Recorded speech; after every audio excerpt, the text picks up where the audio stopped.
छत्रपती शिवाजी महाराज की जय भवानी। धर्मवीर संभाजी महाराज की जय श्रीराम। जय जय श्रीराम। श्रीराम आहेत ना आपले नावामध्ये। आणि आजच्या या मावळच्या लाडक्या आणि लोकप्रिय खासदारांच्या 61व्या वाढदिवसाचं औचित्य साधून या ठिकाणी संघर्ष योद्धा या पुस्तकाचं प्रकाशन झालंय। आणि या प्रकाशन सोहळ्याला उपस्थित आताच ज्यांचं मनोगत आपण ऐकलं ते आदरणीय स्वामी गोविंदगिरी महाराज, कोषाध्यक्ष श्रीराम जन्मभूमी, केंद्रीय राज्यमंत्री मुरलीधर मोहोळजी। तुम्हाला तर काय बोलता काय, तुमचं तर हवेमध्ये उडाणं मोठीच्या मोठी घेताय, बोलायचं काय विषय। आमदार विजय शिवतारेजी, आमदार राहुल कोल, आमदार सुनील शेळके, आमदार महेंद्र थोरवे, आमदार उमाताई खापरे, आमदार शंकरराव जगताप, आमदार अमित गोरखे आणि व्यासपीठावरील सर्व सन्माननीय मान्यवर। कोणी आमदार नाही ना राहिले, आणि सर्व आपले महायुतीचे पदाधिकारी, सर्व आपले कार्यकर्ते नेते, आणि ज्यांचा सन्मान झालाय, त्यांचं पुस्तक प्रकाशित झालं, ते उत्सव मूर्ती मावळचे सर्वांचे लाडके मावळ रत्न श्रीरंगाप्पा बारणे यांना मी वाढदिवसाच्या खूप खूप उदंड शुभेच्छा देतो आणि त्यांचं अभिष्ट चिंतनही करतो। म्हणजे आज त्यांच्या सोहळ्याला प्रकांड पंडित वेदमूर्ती आदरणीय स्वामीजी गोविंदगिरी महाराज उपस्थित होते। म्हणजे श्रीरंगाप्पांनी गेल्या जन्मी काही चांगलं पुण्याचं काम केलं असेल आणि याही जन्मात चांगलं मोठं थोर काम केलं, म्हणून गोविंदगिरी महाराजांसारखे एक आपले मोठे स्वामी आपल्या कार्यक्रमाला उपस्थित राहिले आशीर्वाद द्यायला। खरं म्हणजे श्रीरंगाप्पांनी जो जनसेवेचा समाजसेवेचा जो यज्ञ मांडला आहे त्याला स्वामीजींनी आशीर्वाद दिला।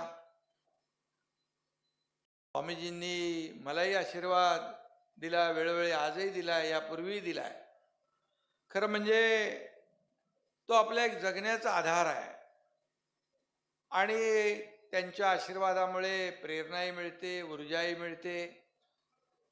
खऱ्या अर्थाने त्यांनी जे अयोध्येचं राम मंदिराचं काम केलं ते अनेक महानुभाव जे आहेत त्यांनी कष्ट घेतले, त्यात गोविंदगिरी महाराजांची देखील एक मोठी मोलाची भूमिका होती। राम मंदिराच्या प्राणप्रतिष्ठानापूर्वी आदरणीय देशाचे प्रधानमंत्री ज्यांनी 11 दिवसांचं अनुष्ठान व्रत ठेवलं होतं, गोविंदगिरी महाराजांच्या शुभ हस्ते त्यांनी तीर्थ घेऊन आपलं अनुष्ठान सोडलं। असे गोविंदगिरी महाराज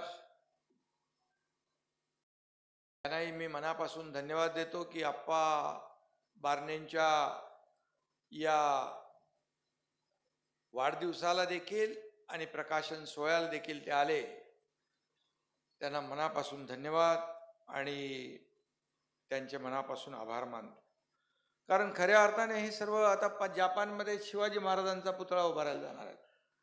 देशाच्या बाहेर अनेक कार्यक्रमांना ते जात असतात, आपल्याला एक अभिमान आहे।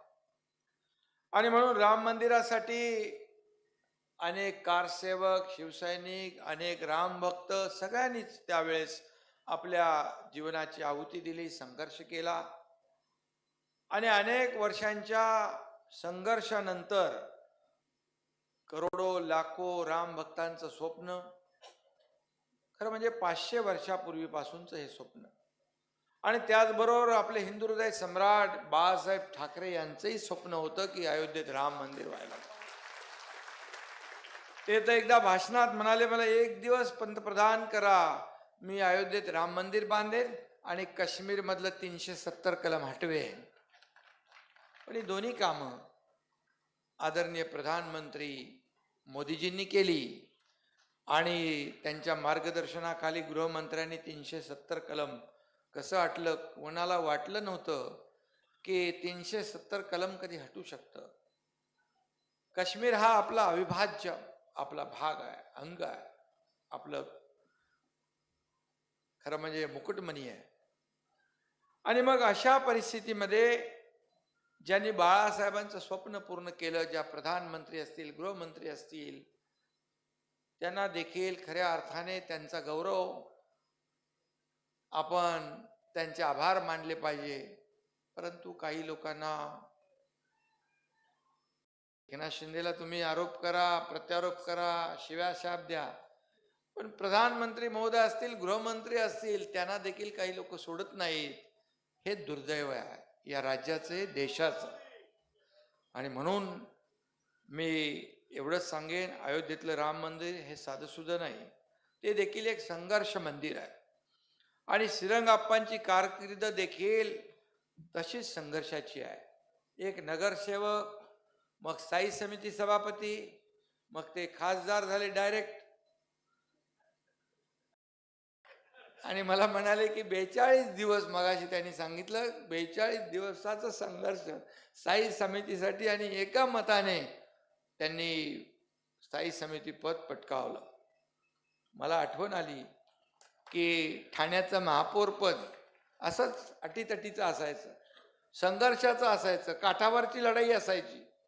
आनंद दिघे साहेब होते तेव्हा मला काही चिंता नव्हती, पण दिघे साहेबांच्या पश्चात असे 2-3 वेळा असे प्रसंग आले आणि तेव्हा तर आपलं सरकार पण नव्हतं आणि विरोधी पक्षाचं सरकार, काँग्रेसचं सरकार.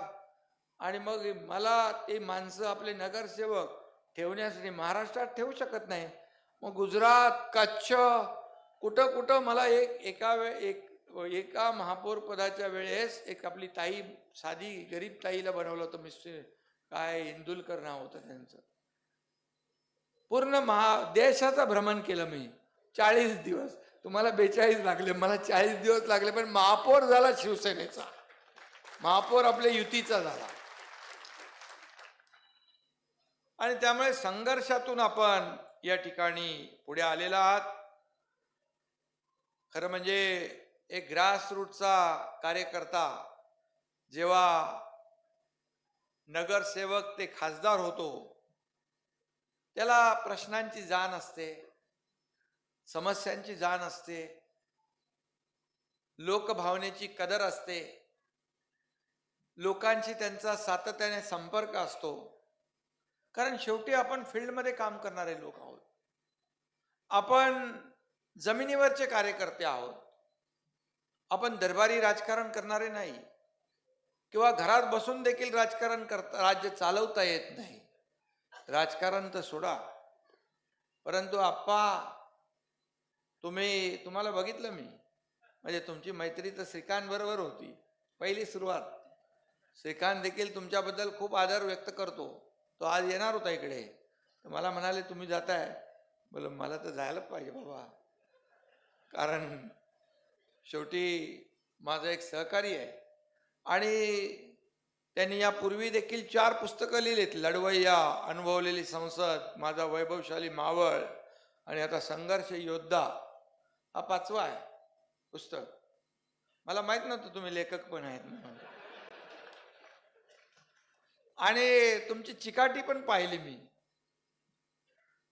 एखादं काम करायचं ठरवलं, काम म्हणजे काय वैयक्तिक काम कधीच माझ्याकडे त्यांनी आणलं नाही. मी मुख्यमंत्री असताना त्यांनी अनेक कामं आणली, पण मतदारसंघातली कामं आणली. माझी लाडकी बहीण काय बोलते. माझ्या लाडक्या बहिणींनो आणि लाडक्या भावानं बोलायला मी विसरलो मगाशी. आणि खऱ्या अर्थाने या ठिकाणी जी कामं त्यांनी आणली ती कामं मतदारसंघातली, किंबहुना मतदारसंघाच्या बाहेरची कामं, परंतु समाजाला जी आवश्यक आहेत ती कामं आणली. आणि त्यांना मला आपल्याला माहित आहे माझ्याकडे कसं आहे, करतो बघतो पाहतो नाही असतं माझं. लगेच मी पेन काढतो, लिहितो, फोन उचलतो, लावतो आणि ताबडतोब जे काय असेल ते जागेवर सगळा त्याचा पडदा. आपण त्या पुस्तकात पण लिहिलंय, माझ्याबद्दल लिहिलंय, मी थोडं वाचलं.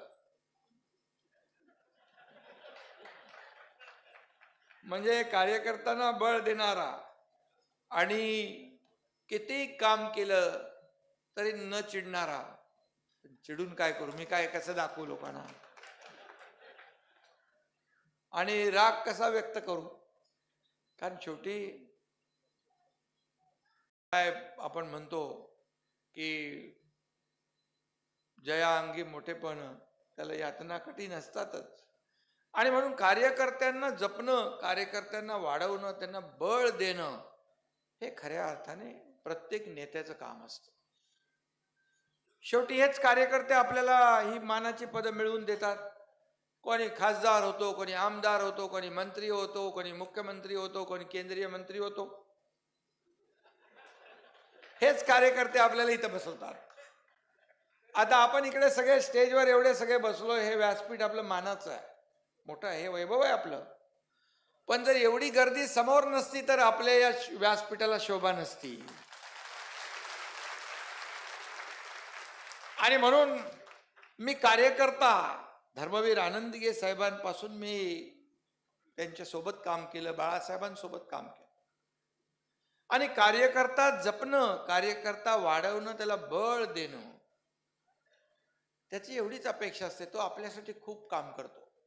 श्रीरंग आप्पा बारणे जेव्हा नगरसेवक होते तेव्हा त्यांच्या नेत्यासाठी त्यांनी काम केलं. आता त्यांच्यासाठी कार्यकर्ते काम करतायत, माझ्यासाठी करतायत, आपल्यासाठी करतायत. कार्यकर्ता आपल्या उमेदवाराचं ब्रँडिंग करतो, मार्केटिंग करतो. माझा नेता कसा चांगला आहे, त्याला तुम्ही मतदान करा, काही असलं तुमचं काम तर मी करेन, तो स्वतः जबाबदारी घेतो आणि दिवस रात्र मेहनत करतो, कुटुंबाची पर्वा करत नाही. असे कार्यकर्ते आपल्याकडे आहेत. म्हणून तर या राज्यात महायुतीला दैदिप्यमान यश मिळालं, विजय मिळाला. पण जेव्हा कार्यकर्ता अडचणीत असतो, संकटात असतो, छोटी मोठी कामं आहे, कधी हॉस्पिटलची मदत, पोलीस स्टेशन, कोर्ट, बाकी काय असतं, आंदोलन करणारे आपण कार्यकर्ते आहोत. त्यावेळेस मात्र त्याच्या पाठीशी उभं राहण्याचं काम नेत्याने केलं पाहिजे, ही भावना आहे. आणि ते काम श्रीरंग आप्पा बारणे अगदी अचूकपणे करतात. त्यांचा अंदाज पण अचूक असतो. म्हणजे आपण, मला वाटतं पोटनिवडणुकीत पण आपण काम केलं इकडं, जगताप आपल्या वहिनींच्या, अश्विनीताईंच्या, आणि हो, आणि लोकसभेत पण केलं.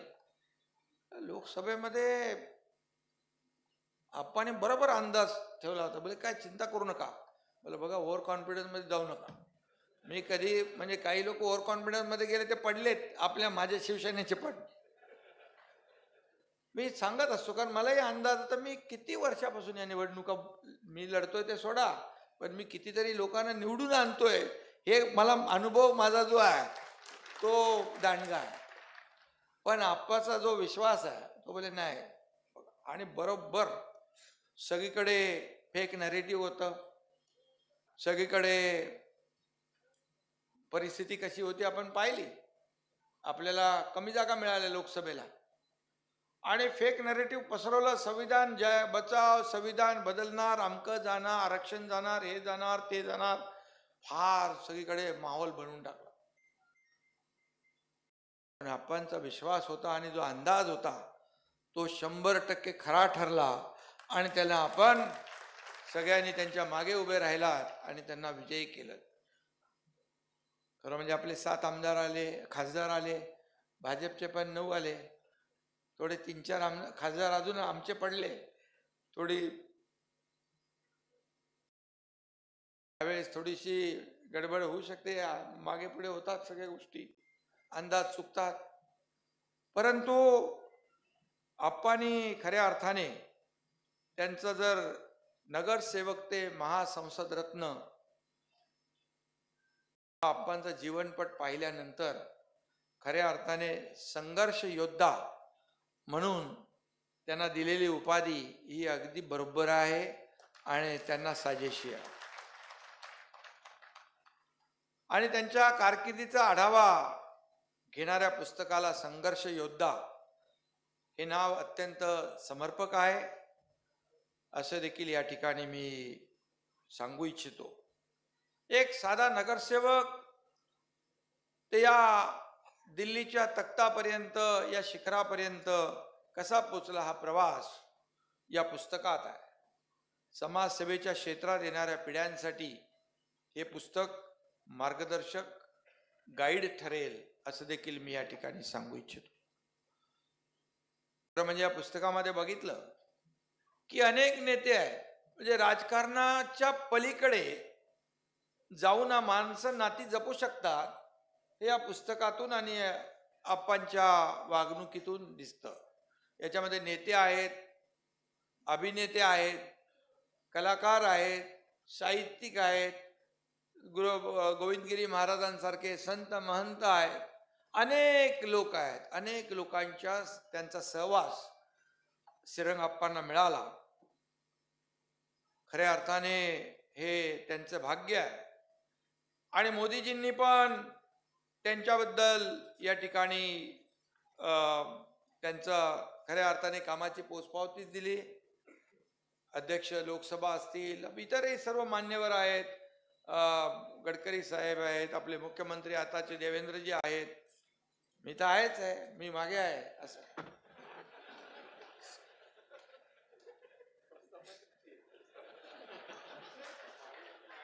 मागे म्हणजे तुमच्या पाठीशी राहायला नको का मला? कारण पाठीशी खंबीरपणे उभं राहणारा नेता पाहिजे. तुम लढो हम कपडा संभालते वाला असं चालत नाही. बाळासाहेब कार्यकर्त्यांच्या मागे उभे राहायचे. मला आठवतंय पोलीस स्टेशनला पण गेलेत. आणि म्हणून बाळासाहेबांचे विचार, भगवा झेंड्याचा शिपाई म्हणून आपण काम करतोय. मगाशी गोविंदगिरी महाराज म्हणाले, हा भगवा छत्रपती शिवाजी महाराजांचा भगवा जो खांद्यावर घेईल त्याचं पायीक होण्याचं काम, म्हणजे ते मोठं वक्तव्य त्यांनी केलं.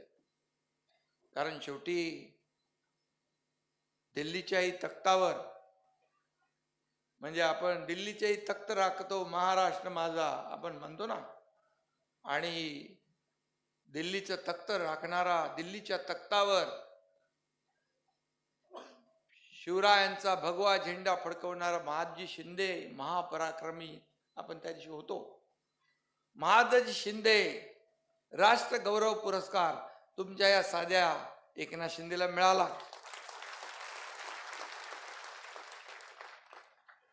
पण बघा पोटदुखी किती लोकांना सुटली.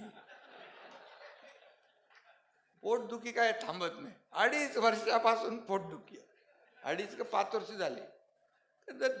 औषध जर कंपाऊंडर देत असेल तर कसे पोटदुखी दूर होणार? डॉक्टर चांगला घ्यायला पाहिजे. गमतीचा भाग सोडा, पण एकनाथ शिंदे सारख्या एक सर्वसामान्य कार्यकर्त्यावर 50 आमदार विश्वास ठेवतात. माझे 13 खासदार, आप्पाचाच पुढाकार होता. ही छोटी गोष्ट नाहीये. एक सरपंच, नगरसेवक पण इकडून तिकडे जायला विचार करतो. बोलले ना, बरोबर ना? आणि हे तर सत्तेत असताना लोक सत्तेच्या बाजूने जातात. आम्ही सत्तेच्या विरुद्ध दिशेने गेलो, सत्तेहून पाय उतार झालो. माझ्यावर मंत्री होते. पुन्हा इतिहास तो होता आणि त्याची नोंद देशाने, राज्याने नाही, देशाने नाही, जगातल्या 32 देशाने घेतली. जगातल्या 32 देशाने घेतली. त्यावेळेस सगळ्यांना चिंता, सगळ्यांनाच होती काय होईल काय होईल.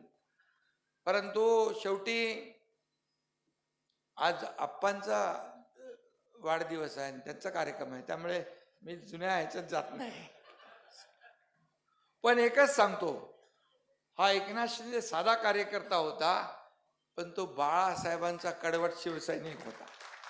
आणि त्यामुळे सगळे लोक, आमदारीत आहे, महेंद्र आहे, बापू आहे, आणि म्हणून मला प्रधानमंत्री नरेंद्र मोदीजींनी मध्यंतरी एक संकल्पना जाहीर केली होती, किमान 1,00,000 तरुणांनी तरी निरपेक्ष भावनेने समाजसेवा केली पाहिजे आणि निष्पक्ष भावनेने. मला काय मिळेल हे सोडा, मला काय मिळेल यापेक्षा मी देशाला काय देईन ही भावना मनामध्ये ठेवून काम करणारे तरुण या ठिकाणी पाहिजेत, असं त्यांनी म्हटलं. आणि या 1,00,000साठी हे संघर्ष योद्धा पुस्तक लाख मोलाचं ठरेल, असं देखील मी या ठिकाणी सांगू इच्छितो. हे पुस्तक आपण सर्वांनी, कार्यकर्त्यांनी, नेत्यांनी जरूर वाचावं, असं देखील मी आपल्याला आवाहन करतो. कारण शेवटी बघा, एखाद्या कार्यकर्त्याची जीवनगाथा आहे, प्रवास आहे, खडतर आहे, कसा झाला, हे पाहून इतर लोकांना देखील प्रेरणा आणि ऊर्जा मिळते.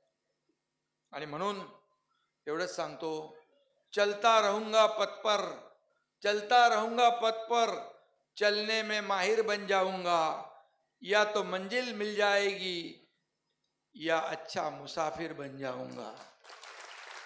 आणि म्हणून या अर्थाने श्रीरंग आप्पा हे उराशी मतदारसंघाच्या विकासाचा ध्यास घेऊन चालणारे अच्छे मुसाफिर आहेत, असं म्हटलं तर वावगं ठरणार नाही.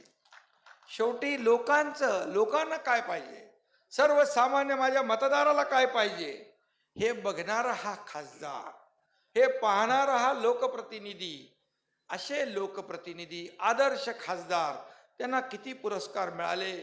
आणि खऱ्या अर्थाने राजकारण हे समाजसेवेचं एक माध्यम असतं. आणि मगाशी सांगितलं की मावळा काय करू शकतो, गोविंदगिरी महाराजांनी, आपण सगळे मावळे आहोत. आणि सत्तेकडे बघून जनतेची सेवा करावी, ही शिकवणच आपल्याला आहे. आणि म्हणून मी अभिमानाने सांगतो, बाळासाहेब सांगायचे, 80% समाजकारण, 20% राजकारण. आता खऱ्या अर्थाने ही शिकवण घेऊन आम्ही पुढे चाललोय. कारण राजकारण करायचं ते 100% लोकांसाठीच करायचं, समाजकारण करायचं ते 100% लोकांसाठीच करायचं, खुर्चीसाठी नाही. ही शिकवण आपल्याला दिलेली आहे. खुर्ची तर येते जाते, सत्ता येते, सत्ता जाते, सत्ता पुन्हा येते, पद येतात, पद जातात, पुन्हा येतात, पद कधी कधी वर खाली पण होतात.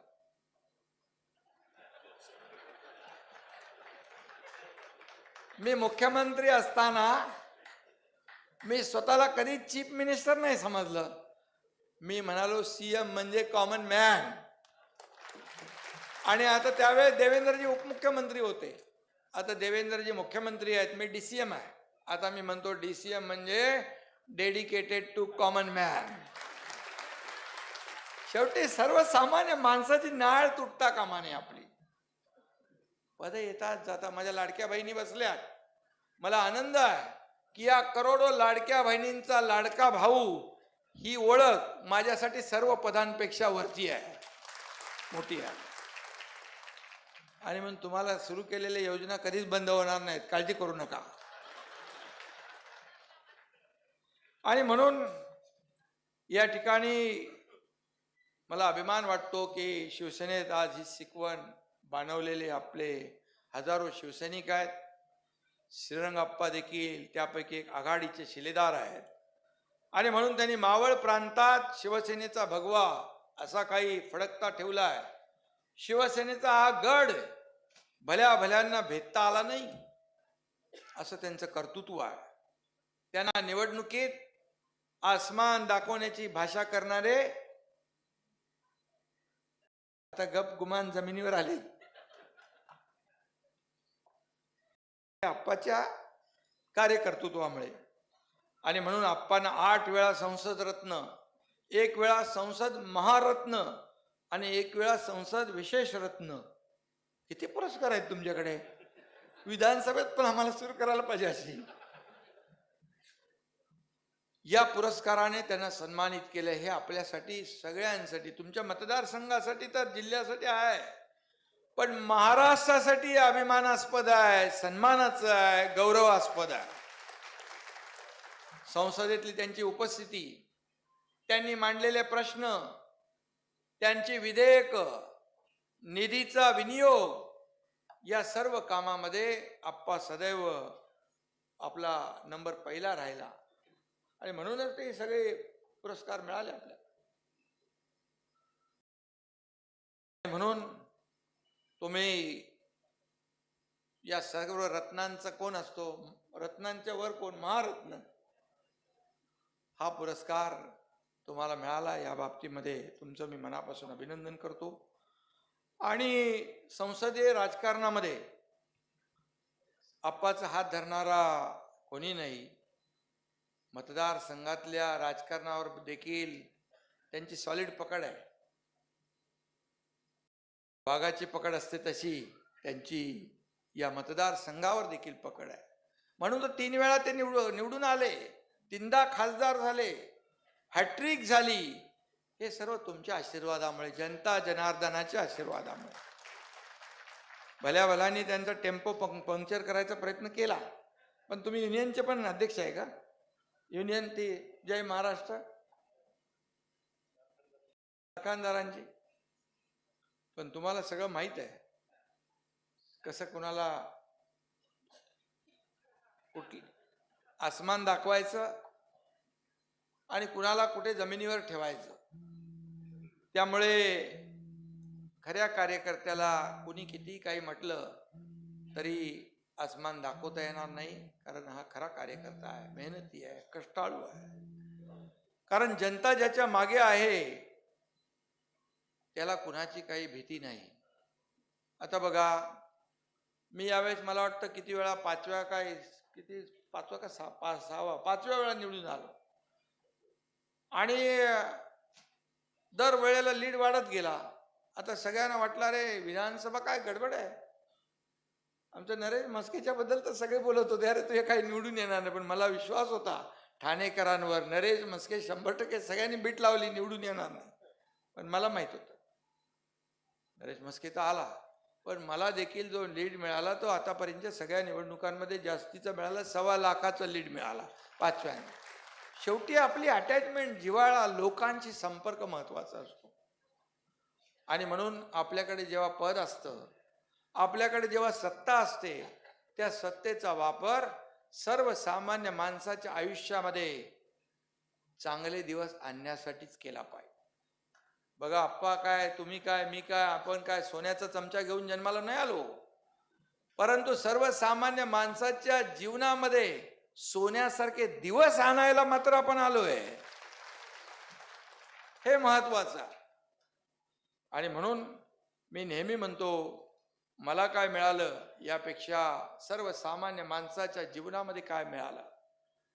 तसं आज आदरणीय प्रधानमंत्री आपल्या देशाचा डंका जगभरात वाजवतात.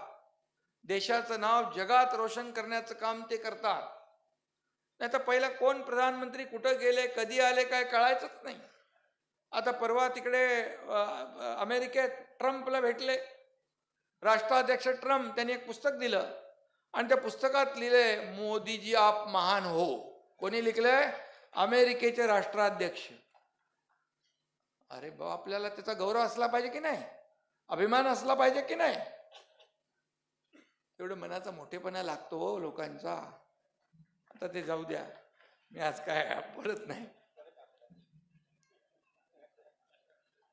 आणि आप्पांना देखील मोदी साहेबांनी त्यांना भेटत असतात, त्यांच्या कार्याचं त्यांना विचारलं की कोणी असं पुस्तक लिहिलंय, म्हणजे मोदीजींचं सगळं लक्ष, त्यांना माहित आहे कोणी लिहिलं नाही, आपणच लिहिलंय, पण तुमच्याकडून ते नाही ऐकायचं होतं. त्यांच्याकडे सगळी माहिती असते. बिलकुल. जेव्हा आपण जातो तेव्हा प्रत्येकाच्या नावाने ते बोलतात, सगळी माहिती घेत असतात. शेवटी देशाचे प्रधानमंत्री आहेत. या त्यांचा मान सन्मान गौरव राखणं, देशाचा अभिमान राखणं हे आपल्या प्रत्येक कार्यकर्त्याचं, प्रत्येक देशभक्ताचं, प्रत्येक नागरिकाचं कर्तव्य आहे. आणि म्हणून आप्पांनी जनतेचा विश्वास कमावला आहे आणि तो निभवला देखील आहे. आणि म्हणून त्यांना जनता कधी अंतर देणार नाही, हे लोकशाहीतलं सत्य आहे. ते आप्पांनी दाखवलेलं आहे. आप्पांनी संसदेत आणि मतदारसंघातही आपला शिक्का उमटवला आहे. इथं केलेली विकास कामं याची साक्षी आहेत. मतदारसंघाच्या विकास कामांसाठी जी काही मगाशी मी म्हणालो तळमळ मी पाहिली आहे. आणि म्हणून मुख्यमंत्री असताना कधी मी त्यांना कुठलं काही असलं तर कुठलं काम कधी नाकारलं नाही, कारण त्यांनी कधी वैयक्तिक सांगितलं नाही. आताही मुख्यमंत्री देवेंद्रजी आहेत, मी उपमुख्यमंत्री आहे, बिलकुल तुमच्या मतदारसंघातली कुठलीही कामं अडणार नाहीत हा देखील शब्द मी या ठिकाणी देतो. कर्जत तालुक्यात मला वाटतं तुंगी गावामध्ये 74 वर्ष वीज आणि पाणी नव्हतं, बरोबर ना? आणि तिथं सुविधा देण्याचं काम देखील ते मतदारसंघ आमदारकीचा कोणाचा आहे? महेंद्रचा आहे. आणि तिथं देखील आप्पांनी जाऊन ते काम केलं. पुणे लोणावळा रेल्वेच्या 3ऱ्या 4थ्या ट्रॅकचा किंवा देहू रोड सेंट्रल पॉईंट ते वाकडपर्यंत पूल, अशी ही देखील कामं आपल्याला मार्गी लावायची आहे. त्याचाही पाठपुरावा चालू आहे. आता तुमच्या बाजूला इकडे मंत्री पण आहेत, त्यामुळे तेही सोबत आहेत. आणि लोणावळा ते चाकण मार्गावरील वाहतूक कोंडी, तोही एक विषय आपण नेहमी सांगता. त्याचबरोबर इंद्रायणी आणि पवना या नद्यांच्या उगमापासून स्वच्छ करण्याचा देखील संकल्प आपला आहे. त्याचबरोबर पिंपरी चिंचवडमध्ये प्रशस्त रस्ते पाहिजे, मेट्रो पाहिजे, रेल्वेचं जाळं पाहिजे.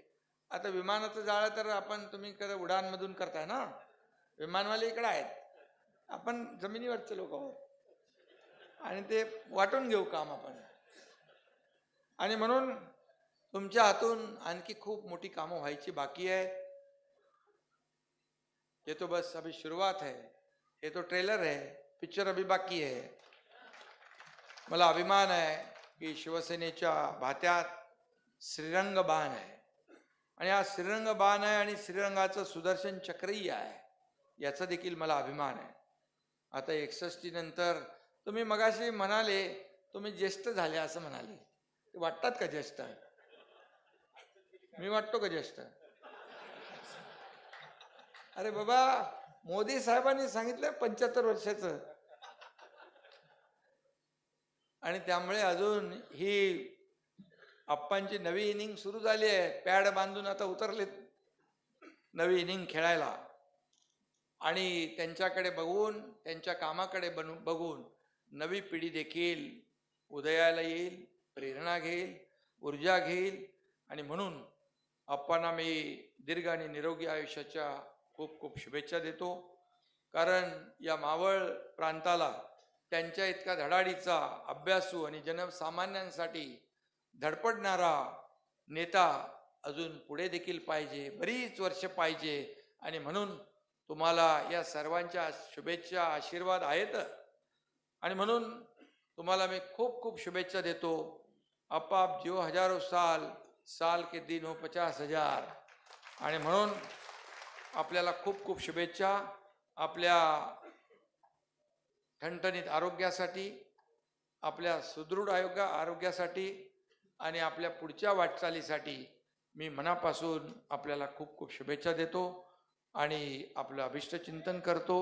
धन्यवाद. जय हिंद, जय महाराष्ट्र. अरे काय रे बाबा, घेतो. तुझं किती, तुझा वजन झाला असेल बाबा तुझ्यावर.